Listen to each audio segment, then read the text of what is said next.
Right, everyone, today we are finding out all about Shakhtar Donetsk ahead of tomorrow night's game in Warsaw. We're joined by Ukrainian football expert Andrew Todos. Andrew is the founder of Zorya Londonsk, the number one source for Ukrainian football in English. So you're kind of the perfect guy to have on, Andrew, and I probably butchered all of those names right there, so just slag me off right now if you want.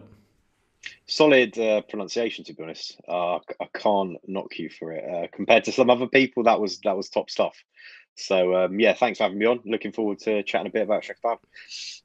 I'll let you in on a secret. I've been calling them Shakhtar Donetsk for ages, and I went on your website and there's a wee explanation of how you pronounce certain words. So it's Donetsk, is that right? Yeah, there's no why. There's no why.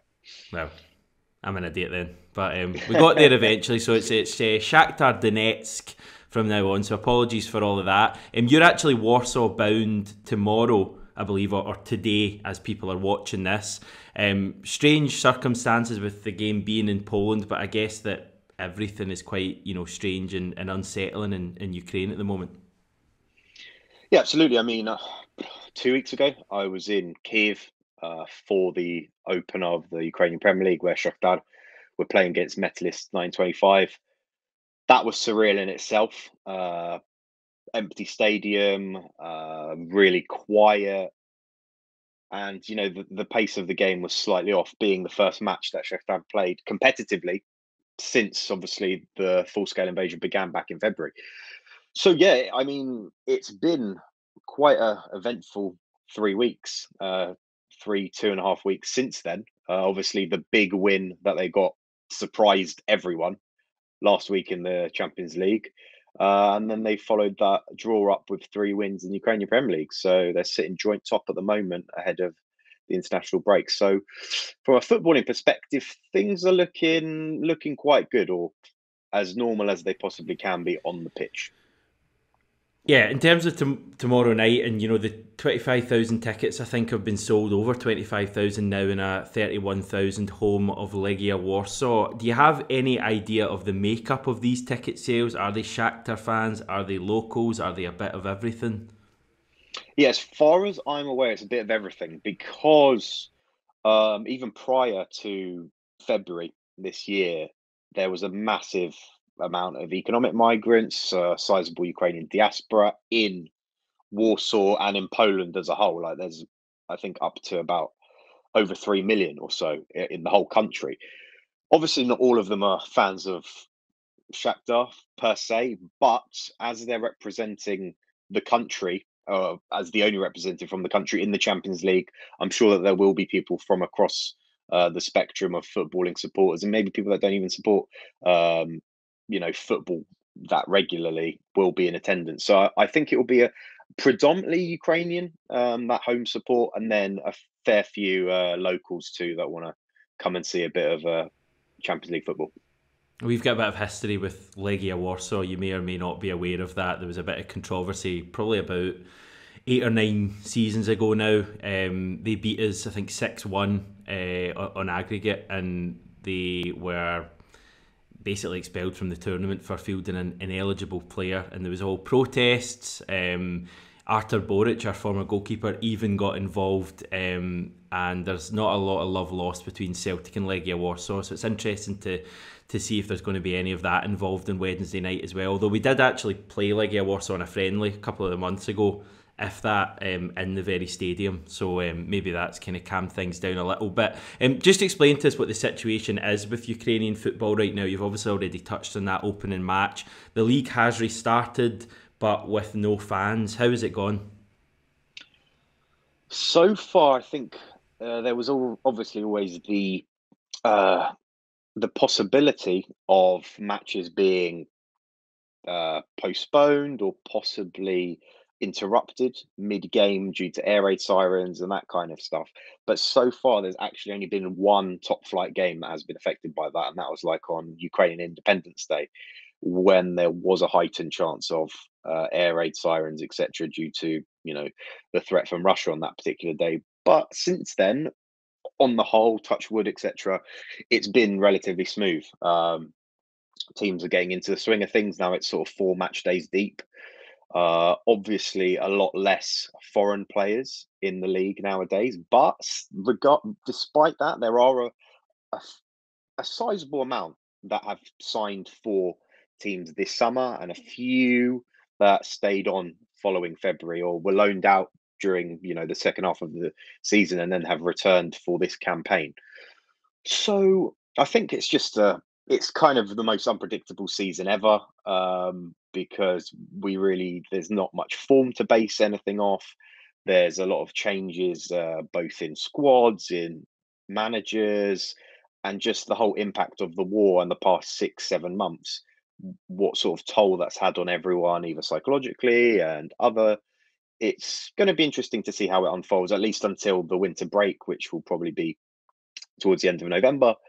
And then fingers crossed we actually get the season completed this year, as obviously it didn't last campaign due to the war. Yeah, I mean, you touched there on the foreign players. I had a look at the Shakhtar squad. I only noticed one South American, Brazilian right back, Lucas Taylor. We know from years gone by, Shakhtar have had a real relationship with South Americans, especially Brazilians. Every time they played in years gone by, there'd be at least 3 or 4 of them in the starting lineup. So is that a big change? The fact that their squad is mainly Ukrainian now, and has that affected their playing style at all?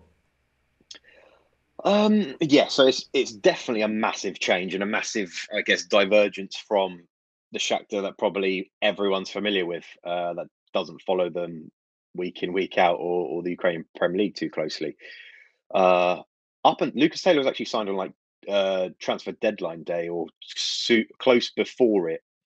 And there was a period, of like a few days where Shakhtar had 0 Brazilians. That was the first time in 20 years in their Wow. squad. So that just shows the influence that that sort of vector has had. Um, in terms of their playing style, it's difficult to really assess based on these opening 5 matches so far. I can give some initial thoughts, but I think it's still a work in progress. Primarily because Shakhtar in the Ukrainian Premier League play kind of a different style to how they play in the Champions League. So in the Ukrainian Premier League, they're playing against predominantly worse sides. The opposition sets up pretty defensively, a lot of men behind the ball, letting Shakhtar sort of come at them, and then trying to find pockets of space and playing balls in between the lines, that kind of thing.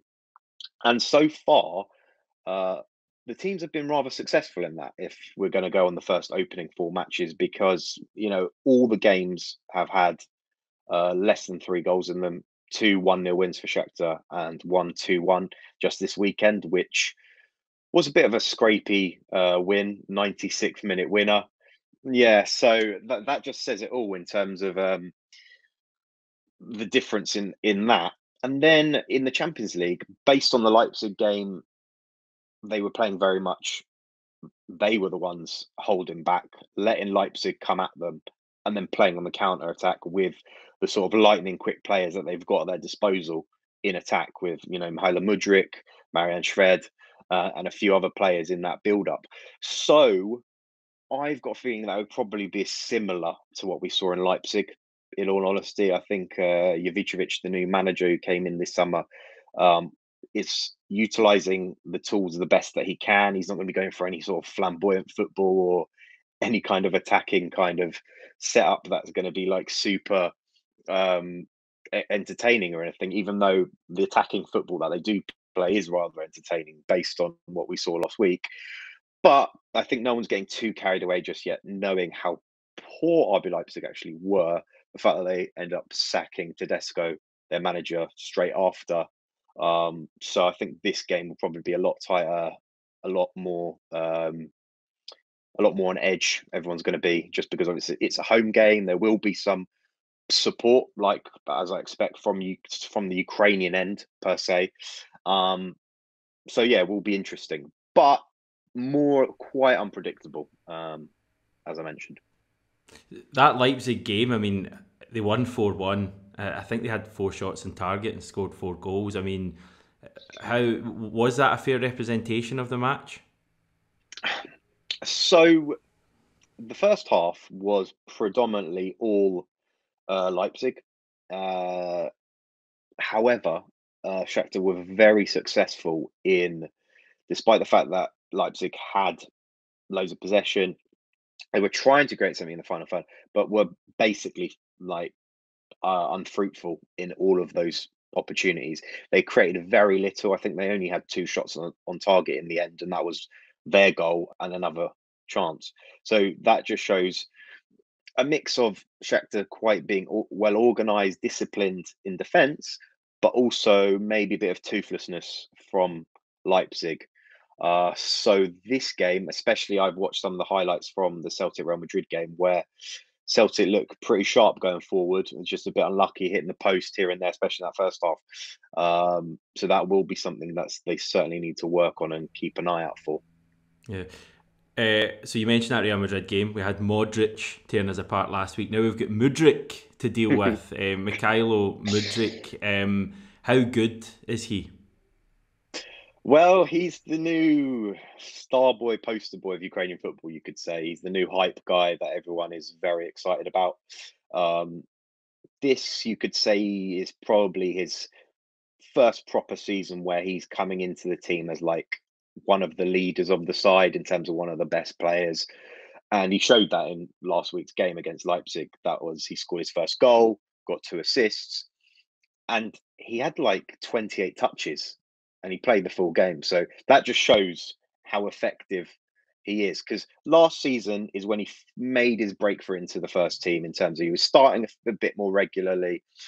He was playing, he was getting a lot more game time. However, there was something a bit off with him in terms of his finishing, his final decision making. But since obviously the war began, there's been a lot of friendlies that he's been featuring in. He's got loads of game time in the starting lineup. He's even played for Ukraine. I'm sure a lot of Scotland fans will remember his brief cameo in June where he was spraying sort of outside the foot passes and showing lots of creativity and excitement. And yeah, I think he's certainly going to be the player that every team in this group will have to try and stop somehow. Yeah, I mean, he's the one everyone's talking about. I think he was linked with Brentford in the summer. I think Bayer Leverkusen were another team, possibly heard Arsenal as well. So he's the guy that as you say, we're going to have to look at. What about Marian Shved then? Because he seems to be their kind of reliable goal getter at the moment. I would say that we know all about Marian Shved, but we don't really because he barely ever got a chance for us. I think he maybe played a cup game against Clyde, but apart from that, I can't ever remember actually seeing him play. Is he a threat? Yes. He has had an unfruitful past, I don't know, 3, 4 years, you could say. That, I don't know, the move obviously didn't work out at Celtic. Sad as it was, it just didn't. And for whatever reason, with the coach, or I know that he's had some psychological issues, sort of homesickness, difficulty learning the language, being away from his family, his girlfriend slash wife, and his daughter. Then obviously he moved to Belgium. Had quite a good loan spell with them. Then he signed for them permanently, and he was in and out the team. But when he was in, he was causing some sort of positive outcome on the side, getting goals here and there. But it was just so inconsistent, mainly, and that's the main issue I think that has plagued him over the past few years. So now he's back at Shakhtar, and back in, I don't know, a few months ago, one of the Ukrainian popular football pages on Instagram messaged him saying or tagged him in a rumor that Shakhtar were interested in him, and he replied, "I'm on this bike right now, and I'll ride by bike all the way to Yeah. Ukraine if it means that I can get this move." So he was very much up for it and motivated, and I think the key that was in the decision making process for him was not obviously just coming back to his family and all that kind of stuff, but on top of that, his connection with Ihor Jovicevic, the manager at Shakhtar. So he's only just arrived this summer. Yeah, he's a Croatian, um, and he used to be Dnipro One manager, but he was also Shved's manager at Karpaty Lviv, who Celtic bought Shved from when he was scoring all those worldy goals I'm sure everyone remembers those compilations and all that kind of stuff. So they've got a great connection. I think they've got good chemistry going on there. Jovic is a bit of a father figure. He knows how to work with Shved. And, in these opening 3 matches, he has seemed to unlock that. Even in pockets, maybe he's not consistent throughout the whole game just yet. He's still getting back to, some regular football, playing week in, week out. But 3 games, 3 goals, 2 against Leipzig that were, some would say, fortunate because they were a bit howlery, some deflections going on, but still he was in the right place. He had the tenacity to sort of close down Galacci and whatnot. And on top of that, he got a header at the weekend, which is a bit uncharacteristic of him too. So he's trying to expand here. And I've spoken to loads of Celtic fans. I've seen loads of Celtic fans on Twitter as well, talking about it's like inevitable that he's going to pull something out. So we'll see. But I'm sure that he's got all the motivation in the world to sort of make Celtic fans hopefully remember him a bit more. Yeah, I mean, that's interesting. I guess you just look at him, the fact that he didn't succeed at Celtic, and you look at the fact Shakhtar signed him, and my immediate thought was, he can't be very good then. But if he's clearly scoring 2 against Leipzig and playing as well as you're saying, he's clearly someone we need to keep an eye on. Any other kind of key players for Shakhtar you should tell us about? So it'll be interesting to see if Lassina Traore starts up front. He is this, I think, 6'4", quite tall, big, strong striker that they signed from Ajax last summer. However, he got off to a great start, was scoring like more or less every week for them. And then he got an ACL, really bad knee injury in October of last year. And he's been out literally ever since. And he just came back about a month ago.